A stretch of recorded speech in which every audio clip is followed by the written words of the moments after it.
les quotidiens israéliens suivent de près les derniers développements liés à la crise du Covid-19 en Israël, mais par la force des choses, ils sont ce matin légèrement décalés. Oui, effectivement, Ilana, les quotidiens israéliens l'annoncent massivement. Israël se dirige vers un reconfinement total et absolu après que l'on ait recensé quelques 7000 nouveaux cas de coronavirus en 24 heures pour la journée de mardi. Une donnée effrayante, difficilement imaginable il y a encore quelques semaines. Un reconfinement qui débutera demain matin pour se terminer dans 2 semaines au lendemain des fêtes de Simchat Torah.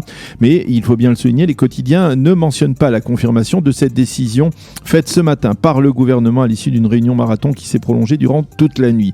Seger Malé, reconfinement total, titre en manchette ce matin le Yediot Ahronoth, qui d'emblée appelle ses lecteurs à suivre le site Ynet, le plus célèbre site d'information israélien, pour savoir justement si la décision prise hier par le cabinet restreint Corona a bel et bien été validée par le Conseil des ministres.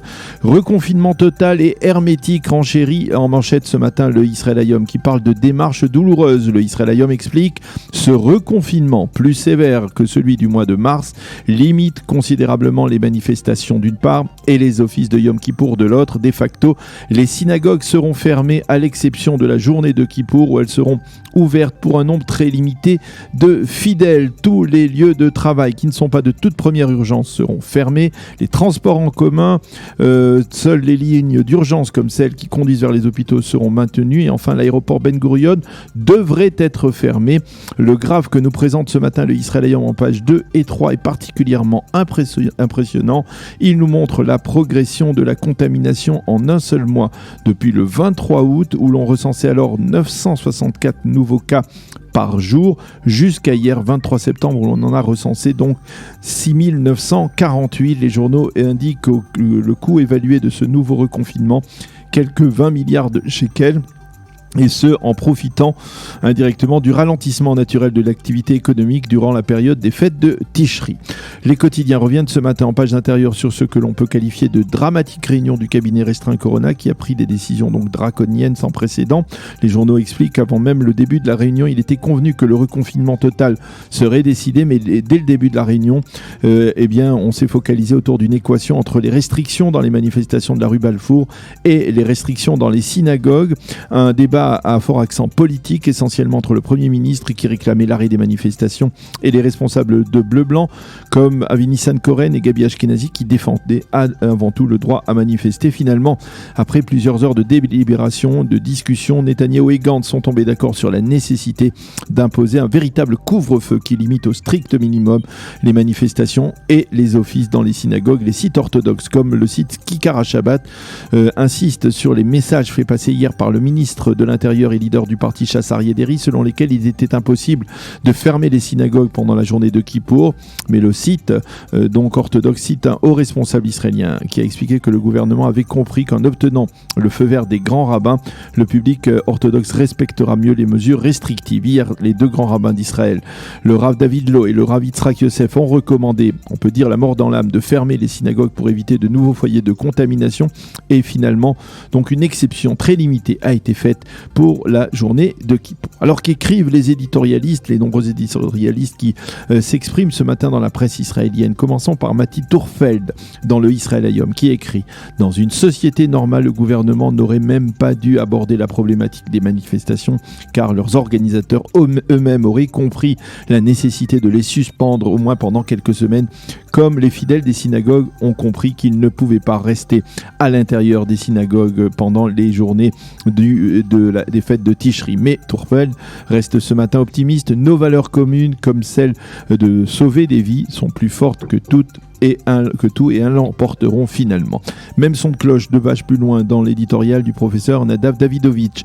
Nous pourrons sortir renforcés de cette crise uniquement si nous comprenons la nécessité d'un changement structurel profond et d'une modification des priorités au sein de la société israélienne. Pour cela, il est indispensable de se livrer à un examen de conscience personnel, communautaire et public, écrit-il ce matin. L'éditorialiste du Kikar HaShabbat, justement, ce site d'information orthodoxe, fait montre de responsabilité vérité en écrivant ce matin: nos sentiments sont terribles. Il faudra procéder là encore à un examen de conscience et expliquer pourquoi ce reconfinement total intervient durant les fêtes de Tishri et non pendant les grandes vacances. Mais aujourd'hui, l'objectif est de sauver des vies humaines, et si nos grands rabbins nous l'ordonnent, nous sortirons dans la douleur des synagogues et nous pleurerons cette journée de Yom Kippour.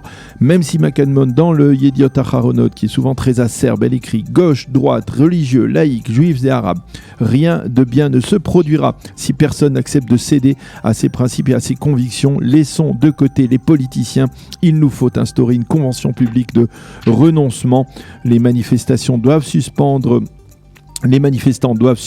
leurs manifestations monstres. Les fidèles religieux doivent renoncer aux offices dans les synagogues et les Arabes à leur mariage en grande pompe, écrit ce matin Sima Kadmon. Limor Livnad, qui n'est généralement pas tendre envers Binyamin Netanyahou dans le Yediot Aharonot, s'en prend ce matin aux manifestants de la rue Balfour. Arrêtez tout, cessez ces manifestations monstres devant la résidence du Premier ministre. Vous n'êtes pas en train de vous venger contre Netanyahou, vous êtes en train de vous couper le nez pour énerver votre visage. Il est possible de préserver une protestation légitime et constitutionnelle sans les manifestations de milliers de personnes, écrit l'ancienne ministre Likoud ce matin.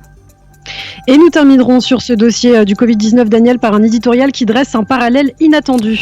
Oui, effectivement, c'est Yossi Yehoshua dans le Yediot Aharonot qui dresse un étonnant parallèle entre le fiasco de la guerre de Kippour en 1973 et celui de la guerre contre le coronavirus 47 ans plus tard, presque jour pour jour. Et de rappeler qu'en avril 1973, des bruits de bottes égyptiens étaient parvenus aux oreilles des renseignements militaires israéliens. Mais finalement, l'agression égyptienne n'était pas intervenue. L'état d'alerte instauré à l'époque et la mobilisation des réservistes avaient été levés en août 73. C'est un peu ce qui s'est passé en 2020 avec la première vague de coronavirus, lorsqu'en mai dernier, Binyamin Netanyahou a déclaré publiquement: vous pouvez kiffer, après avoir annoncé prématurément la levée des mesures restrictives. Nous avons échoué face à une conception fausse de la réalité, écrit Yehoshua dans un éditorial intitulé Les deux bavures, celle de la guerre de Kippour et celle contre le coronavirus cette année. C'est la fin de cette revue de la presse.